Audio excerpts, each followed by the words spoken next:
Voici 3 phrases qu'une femme m'a dites lors d'un diagnostic. Cette femme, elle est en surpoids depuis plus de 20 ans. Elle se bat à vouloir se débarrasser de 20 kilos. Elle a essayé des régimes. Elle a perdu 5 kilos. Elle en a repris 15. Elle a essayé des régimes. Elle a essayé des astuces. Elle a fait plein de choses. Elle a payé des coachs. Elle a même payé ce qu'on appelle des repas prêts à livrer. Parce qu'elle dit, je ne sais pas cuisiner. J'aime pas cuisiner. Elle avait perdu 15 kilos. À la fin de ce programme de repas livrés, elle en a repris les 15 kilos plus 5 par-dessus. Elle ne comprend pas, elle me dit, coach, je n'ai pas compris comment c'est possible d'avoir payé autant d'argent chaque jour. J'ai payé des plats tout préparés, des plats de diététiciennes pour pouvoir ne pas me retrouver en surpoids. Et quand elle n'avait plus les moyens de payer ses repas, elle a repris tous les kilos. Elle a même ajouté d'autres par-dessus. Elle est tombée sur une de mes vidéos. Elle me dit, je veux bien tester ton programme. Alors, les phrases qu'elle m'a fait entendre, qui m'ont marqué et que je vais partager ici à une femme, elle dit, je ne suis pas assez bien. Je n'ai aucune volonté. Je ne mérite pas d'être bien dans ma peau. Parce que cela fait des années qu'elle a essayé, elle a réessayé, elle a réessayé. Forcément, elle a développé inconsciemment ce qu'on appelle un mal-être. Elle s'est pensée ne plus être capable de mériter d'avoir un corps qui lui correspond. Elle s'est dit dans son inconscient qu'elle n'est pas assez bien pour être bien dans sa peau, qu'elle ne mérite même pas d'être heureuse et qu'elle n'a plus de volonté. Mais je vais te dire aujourd'hui que cette femme, il y en a plusieurs qui vivent cette situation.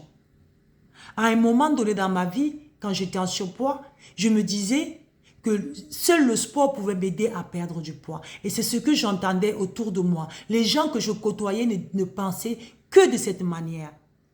Et quand je suis sortie de ce groupe d'amis, je me suis rendu compte que mais le sport n'est pas la seule action que je dois faire pour sortir de cette situation de surpoids. Pourtant, je suis une maman très active. Avec mes 4 enfants, j'étais très occupée, mais je faisais tout pour aller à la salle de sport parce que inconsciemment, quand je n'y allais pas, je n'étais pas bien. Je pensais que si je ne suis pas allée à la salle de sport, cela veut dire que je vais reprendre encore des kilos. Mais cela était forcément vrai parce que je reprenais du poids.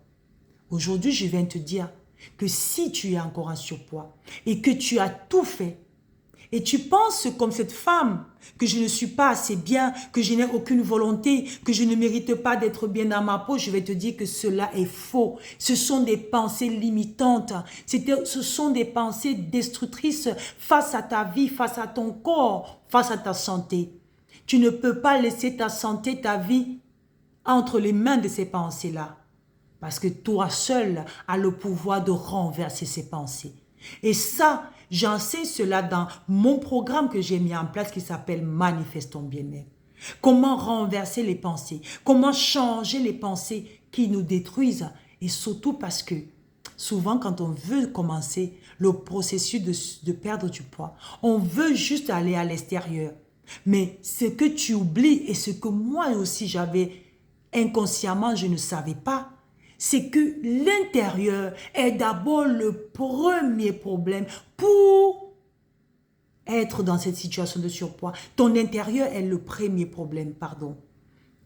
Ton intérieur, ton état d'âme, si ton âme est détruite, si ton âme souffre, même si tu fais du sport acharné, tu ne peux pas arriver dans la durée. La durée, c'est lorsque tu as nettoyé ton intérieur, lorsque tu te sens bien à l'intérieur de toi. Tu sais qui tu es, tu sais ce que ton corps désire, tu sais ce que ton âme est en possession. Si ton âme est libre, si ton âme est en paix, tu ne peux pas mal te nourrir. Regarde cela. Si tu es mal dans ta peau, ça veut dire que l'état de ton âme est en souffrance. Ça va de pair. Parce que lorsque tu as été crié, la parole de Dieu dit que ce que la main fait, le pied ne peut pas le faire. Et souvent, on voit des personnes handicapées qui n'ont pas de mains. De mains, ils ont les pieds. Et les pieds deviennent les mains. Pourquoi? Parce qu'ils n'ont pas de mains. Alors, les pieds deviennent les mains. Si toi, tu as des mains et tu veux marcher avec les mains à la place des pieds, c'est qu'il y a un problème. Je veux le dire pourquoi. Je vais aller en profondeur pour te dire que si tu dois te nourrir, respecte ton corps d'abord. Prends le temps de mettre dans ta bouche une nourriture que tu respectes et qui respecte ta santé.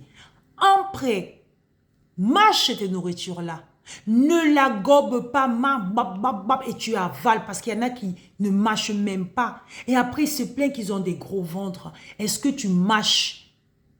Comment tu veux faire à l'estomac ce que les dents doivent faire, ce que la salive doit faire? C'est ma question pour toi. Tu as encore un surpoids, tu as un ventre ballonné, tu n'en peux plus. Alors, regarde comment tu te comportes avec les membres de ton corps. Tes pensées, est-ce qu'elles sont saines face à ton corps, face à ton être? Est-ce que tes yeux regardent la nourriture avec respect, ou bien la nourriture devient une punition, ou bien ça devient un réconfort, parce que la nourriture n'a jamais été destinée pour être un réconfort. Ce message est pour une femme qui depuis ne peut plus vivre dans la prison de l'obésité, parce que ta santé est en train d'être volée, parce que tu es au risque d'AVC, parce que tu as un risque de maladies cardiovasculaires, tu as un risque d'hypertension artérielle, tu as un risque de cholestérol, hypercholestérolémie, tu as un risque de diabète. Oh, tu as un risque de perdre la liberté de ton corps, le contrôle de ta santé, parce que ça dépend de toi. Ça ne dépend pas de Dieu, ni de quelqu'un d'autre, ça dépend que de toi. Le reste, laisse le Seigneur faire le reste. Mais ce qui est à ta possession, manger avec respect, te nourrir, te respecter, te connaître et surtout t'aimer, ça ne dépend que de toi. Je te souhaite une transformation profonde. Mais si tu as besoin d'aide et que tu sais que ce message t'a parlé, laisse-moi un commentaire, #santé. #santé, la santé durable, une transformation durable. Parce que tu es une femme capable, tu es une femme puissante, tu es une femme qui a le pouvoir, parce que ce pouvoir t'a été donné. Le contrôle de tes émotions, tu en es capable. Mais pour ça, il faut savoir quelles sont les émotions qui t'envahissent.